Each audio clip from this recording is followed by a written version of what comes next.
And we're back on Southern Indiana Now. Super excited to have you with us, and also want to give a thanks to our producer, Erica Malone. And we are excited to bring you another great episode all about the outdoors in Southern Indiana. Of course, this literally show could be probably hours long, talking about all the things to do in Southern Indiana, but we just picked a few highlights that we think you're going to want to know about. So I want to remind you, speaking of things happening in Southern Indiana, Crossroads Acoustic Fest, it's time to get your tickets for that event. You can check out crossroadsacousticfest.com, or you can you can still buy tickets at the door, I believe. That'll be happening coming up this weekend, so do get in line for that. You can choose your listening experience. It's going to be a great time. We've got several guests lined up for you today. Let's see what we've got. Thanks for joining us on Southern Indiana Now. I'm Kelly Trask, and we're excited to have Greg Carver with us from Gun World Archery and Pro Shop. They're located in Corydon, Indiana, which is in Harrison County. We wanted to have Greg as part of our Hoosier Homestead guest for this week's show, as Greg is kind of the information on all things being outdoors, and that's what we love about living in Southern Indiana as soon as we're able. And some people are outdoors all year long, but for the rest of us, we like the springer, a little warmer weather. So, Greg, your store is really geared for making memories outdoors. I know you help people really just on lots of fronts, but give us a little bit of background of what's getting ready to happen this spring with some of the things that are that were kind of beloved in Southern Indiana specifically, as far as different hunting seasons, even hunting for mushrooms. So let's talk about that. Yeah, so springtime's a big time for any outdoorsman, especially, we've been cooped up all winter. We've had an actual winter this year. We've had quite a bit of snow, so everybody's kind of ramped up and ready to get outside with these warmer temperatures. And spring brings on several options. Usually it starts into shed hunting. That's when deer lose their antlers and they shed to the ground, and people will go out and look for them.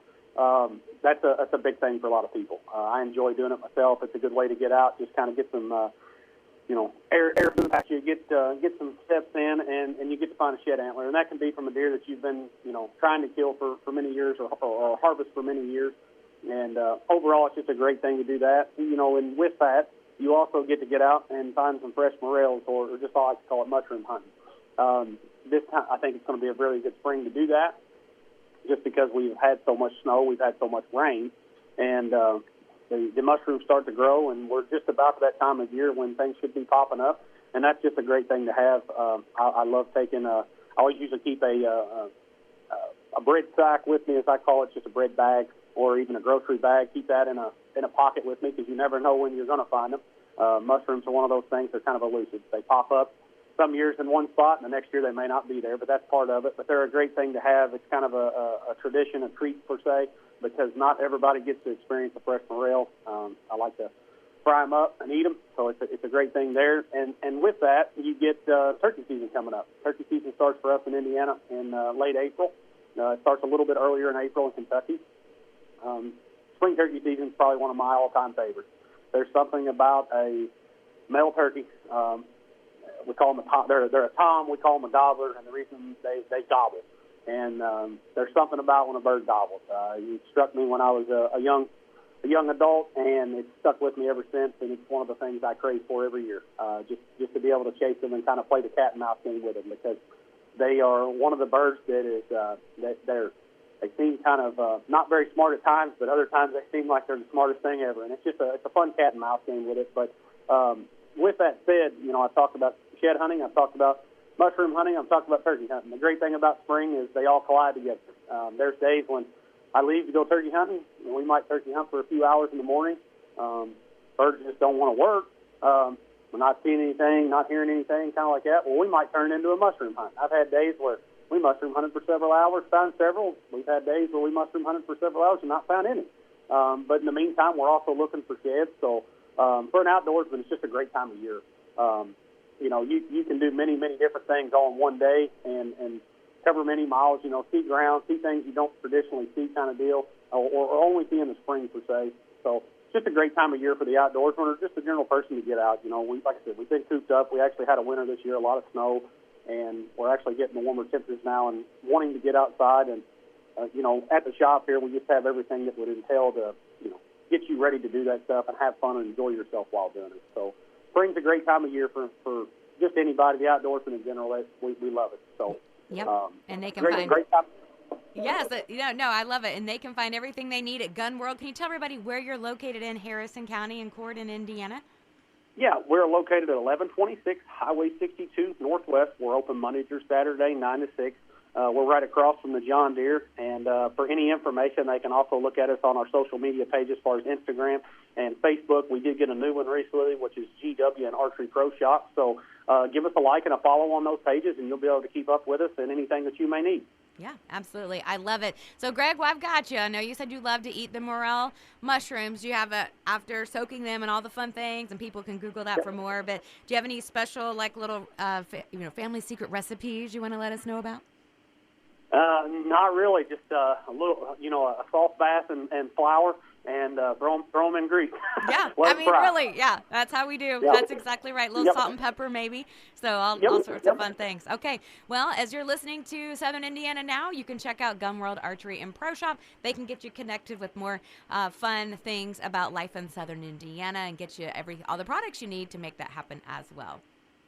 Crossroads Acoustic Fest returns to downtown Seymour April 25th and 26th. It's a weekend filled with talented musicians from all over the world, including Ben Chapman, Sean McConnell, and Meg McCree, plus regional musicians Alex Williams, Jason Wilbur, and the Tillers. Performances take place in multiple downtown listening rooms, and your weekend pass gives you access to all the songs and all the stories. Delicious food and beer will be available all weekend. Check out the entire 2025 lineup and get your tickets at crossroadsacousticfest.com. And we're back on our outdoor episode of Southern Indiana Now. I'm excited to have one of my favorites in the studio with us today. We've got Mike Gibson from Clarksville, Indiana, located in Clark County. He's part of Sportsdrome Speedway, and that made sense to have Mike as part of the show because we're literally talking about outdoors, and you've spent your life doing it and racing. And obviously you can tell we've got a lot of racing talk we're going to have today. So Mike, thanks for joining us, and let's talk about the track. Yeah, thanks for having me. We are getting ready to start our 79th season. So we actually just kicked it off April the 11th. Then this is our main part of the season coming up right now. We're getting ready to roll in for the whole season, which will run all summer long, all the way up till the end of September. So we have plenty of action, plenty of racing, and we even have some drifting events coming along this year. Last year we had some big things with the big bounce house. We don't have anything like that. There might be a monster truck show or two. We're looking at that, but we're definitely going to do 3 school bus races this year. I mean, that's fantastic. So let's talk about someone not from here, maybe haven't been to the track. What will the experience at Sportsdrome Speedway, of course, located in Clarksville, just off I-65, but what's the vibe like? What's the experience like? What do they need to bring with them? All the things. Well, I always say the same thing. Sportsdrome Speedway, where you don't need a seat because you're always on your feet. So there's your excitement right there. We run 4 to 5 different classes of car racing. We run usually 2 to 3 figure 8 classes, which one is a Ford class, one is our modified class. Sometimes we'll even do a smack talker class. So that'd be the one I'd be in. Yeah, the smack talker. Kelly likes to talk smack, so she'd be perfect at it. I promise you I'm going to race one day. Yeah, it's going to happen. And we're going to put her in something. We're getting ready to do a big cancer race for buses. Okay. So school bus figure 8 race is one of our bigger events. We actually run 3 of them this year. One the end of May, which will be May 31st. One is July 26th, which is for Kentuckiana Friends of V, which is all for cancer research and everything in the Kentuckiana area. So instead of it being just in Louisville, they actually took Southern Indiana a part of this. So we actually just did a big giant golf outing with them Monday. And I can't say enough about the V Foundation because this is Coach Valvano's brother and his nephews that are doing the foundation. So as excitement at the Sportsdrome, I mean, like, again, it's live action. You can't get enough of it when you're there. And it's Saturday night racing. That's right. It's Saturday night during the summer. So, we have so many with 25, 26 events. I know everybody can't come every week because everybody has everything, travel ball, camping. But, most people usually make it out once a year. And, we have those regulars that come every year. And we average about 800 to 1,200 people a night. Mm-hmm. Super exciting. Of course, you have the school bus race. Let's talk about that. That's a big night at the track. You're going to have 3 of them this year. let's give some press to that. Yeah, our school bus races, we want to thank, especially, for that, we have our own buses. So we put out our own buses. I have a few guys that come in with their buses. So, like the first bus race, it's sponsored by Roosters, which we're glad in Clarksville. Roosters got burnt down 2 years ago. So anybody that wants to come down, because I know there's no Roosters other than South here. That's so true. you have to come to Clarksville to visit your Roosters. And they did fabulous job on that brand new building. I think you and I've had lunch there already. So it looks bigger. They say it's not, but the outside is huge. Mm-hmm. So for the summer, there you go. Another summer thing to do in Clarksville. Roosters will be perfect for that. So if you come down before the races, you can hit that up or even hit afterwards. So our second bus race, again, we're like I said, we're doing it for the Kentuckiana Friends of V. All the buses are going to be painted red, blue, and purple. They're going to mix. So it's a U of L, U of K theme. No, I'm more in Southern Indiana here, but they're still going with the U of L, U of K rival. I might throw out one of those IU colors on us just to surprise everybody. But, we are actually painting all the buses up. We are looking for sponsorship. We have, I'll get this on our show coming up. We're going to do a QR code where people can just hit it on a GoFundMe page. So people would be able to just go ahead and make a donation charity there. And then that's going to be our second race on July 26th. And then our follow-up one will be the last one, September the 20th, I believe, which is Smokey's Discount Tobacco Outlet. Been with those people for over 15 years. It's been a great partnership with them doing the bus race.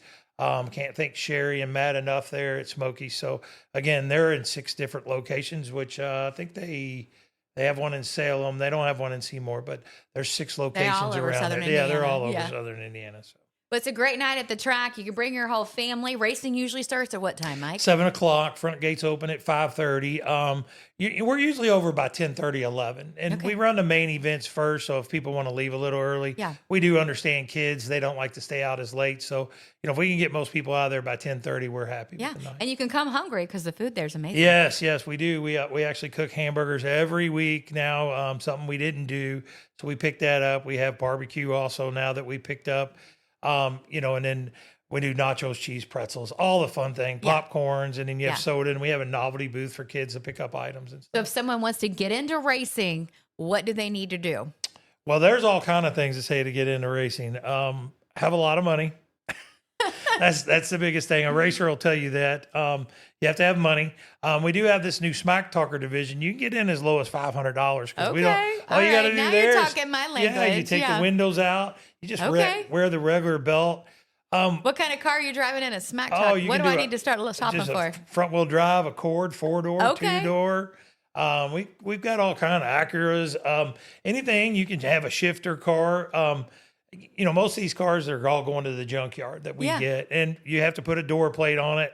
And then what we do there is we don't run the full quarter-mile asphalt track. Sometimes because of it being a figure-8 track, they'll run like kidney beans. They'll run like a teardrop. So we can do all kind of things there. And then we actually will go where we go the opposite way of the track to run an oval race, which really makes it tight. So it's really interesting.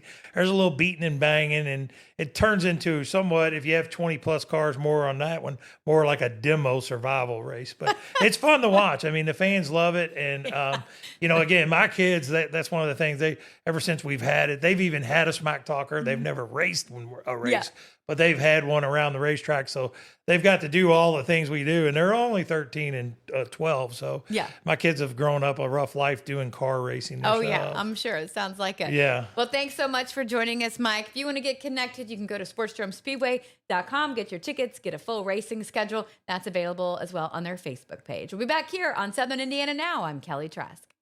Crossroads Acoustic Fest returns to downtown Seymour April 25th and 26th. It's a weekend filled with talented musicians from all over the world, including Ben Chapman, Sean McConnell, and Meg McCree, plus regional musicians Alex Williams, Jason Wilbur, and the Tillers. Performances take place in multiple downtown listening rooms, and your weekend pass gives you access to all the songs and all the stories. Delicious food and beer will be available all weekend. Check out the entire 2025 lineup and get your tickets at Crossroads crossroadsacousticfest.com. We're back on Southern Indiana now, and so excited to have Gary Robertson with us. And of course, we're talking with Gary today about, as part of our outdoor episode, talking all about caves in Southern Indiana. Good morning, Gary. Good morning to you. How are you doing? I'm great. Thanks so much for joining us. And let's talk about your history with caving and how'd you get started? Well, when I was an 11-year-old Boy Scout, my very first camping trip in 1958, we went to a place near Spring Mill Park. In fact, it's part of Spring Mill Park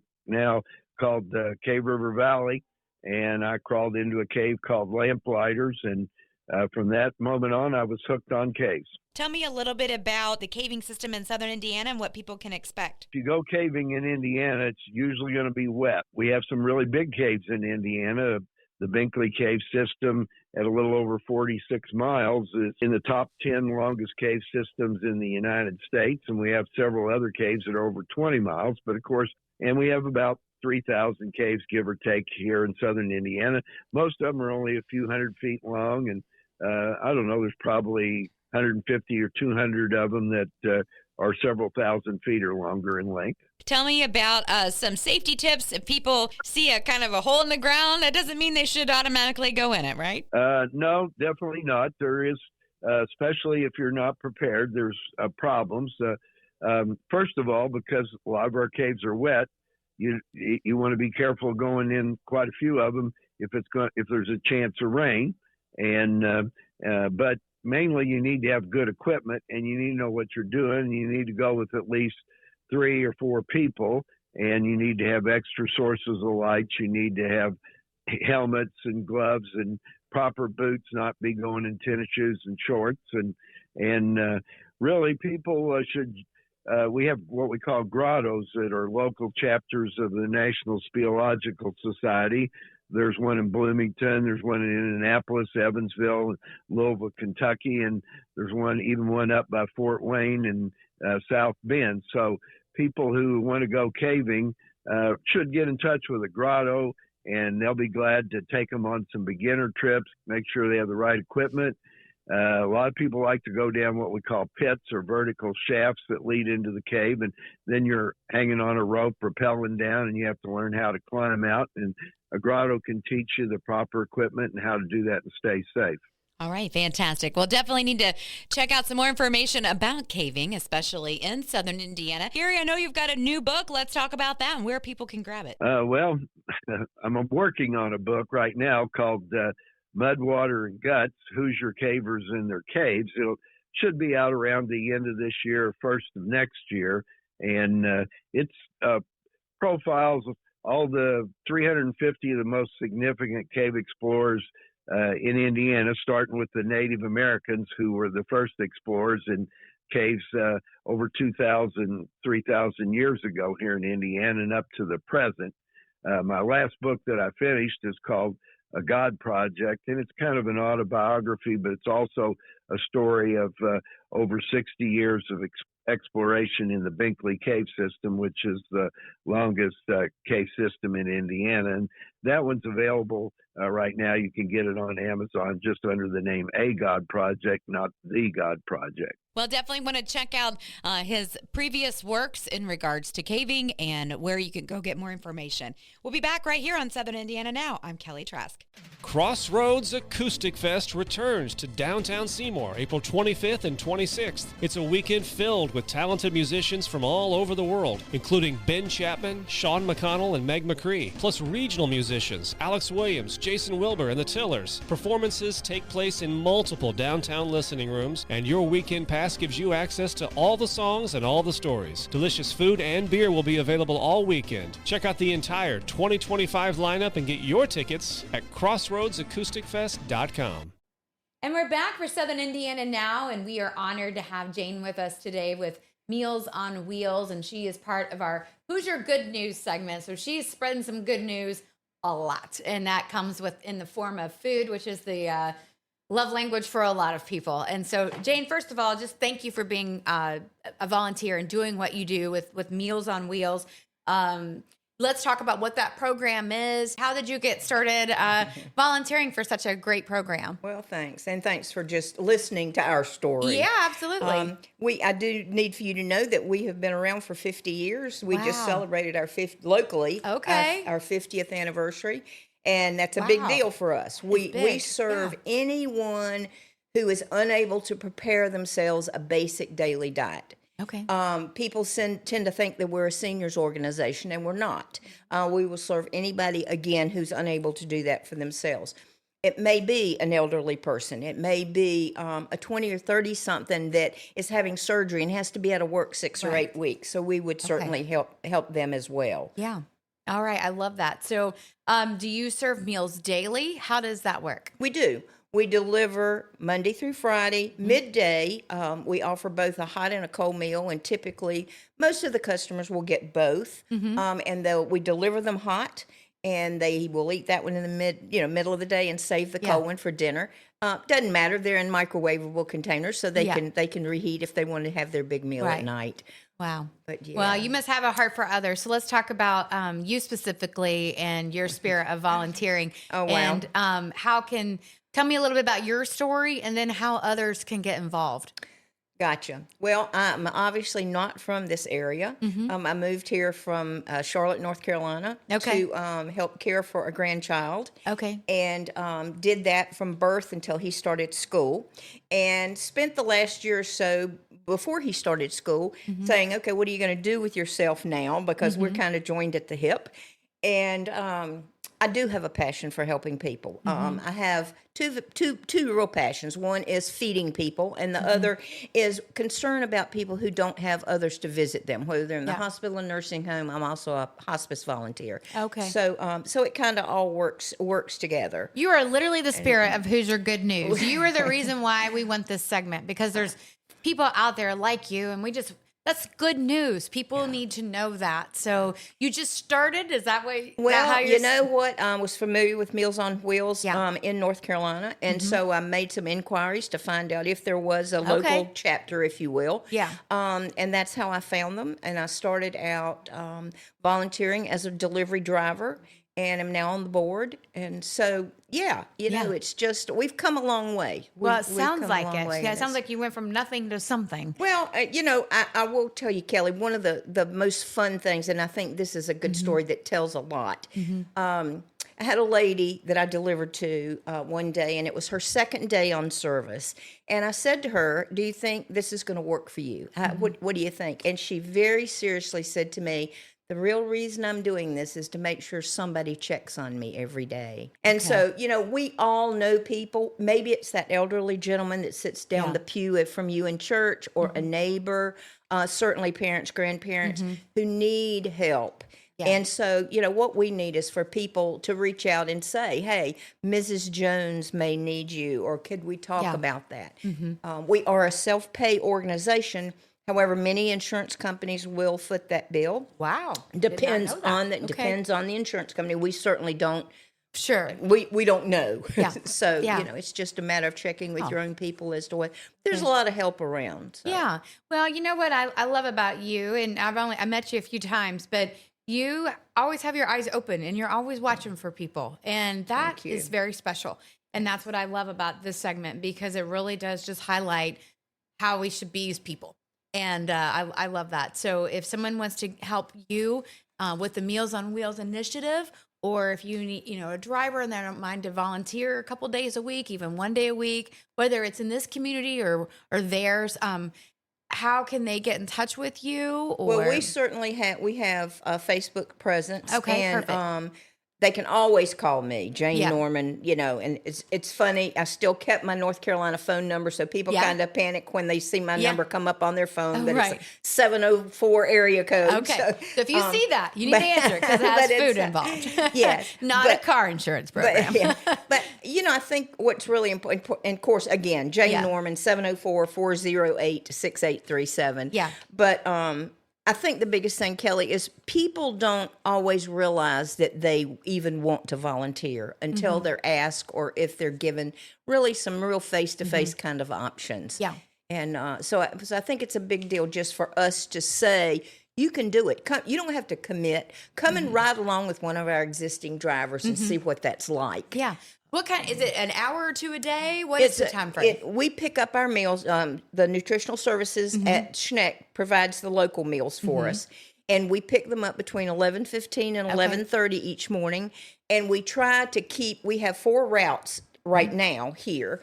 And we try to keep those to close to an hour, like 10 stops, so that the people that are still working can do it on their lunch hour. I love that. We have individuals, we have couples, we have 2 best friends that do it. St. Ambrose School delivers for us. We have employees from Cummins and Ison that deliver for us during the day. Sororities. So any kind of philanthropic. Sure. Okay, fantastic. Yeah. Well, do get connected with Jane Norman. She is with the local area Meals on Wheels, and definitely if you're something you're interested in, you want to connect with that in your community, you can do that. And we'll be back here on Southern Indiana Now. I'm Kelly Trask. Some things you need to get on your calendar. Of course, there's all sorts of things happening in and around Southern Indiana, but the Southern Indiana Renaissance Fair, that's going to be opening up. And of course, you need to check that out. And that's at Swifty Farms, and that's from 10 a.m. to 7, so lots of fun with that. Wings over Muscatatuck at the Muscatatuck National Wildlife Refuge, which that's a great beaming of excellence here in Southern Indiana. So much wildlife. You can do so many things at the Muscatatuck Wildlife Refuge, so you want to check that out, as well as in Bartholomew County, and that's to our north. You can check out the Pickers Vintage Fest. That's the 812 Pickers Vintage Fest happening at the Bartholomew County Fairgrounds. So a lot of food trucks, fun treasures. You'll be able to find it all there, located in the Columbus area. Keep it right here on Southern Indiana Now. We'll be back next week with another episode all lined up just for you.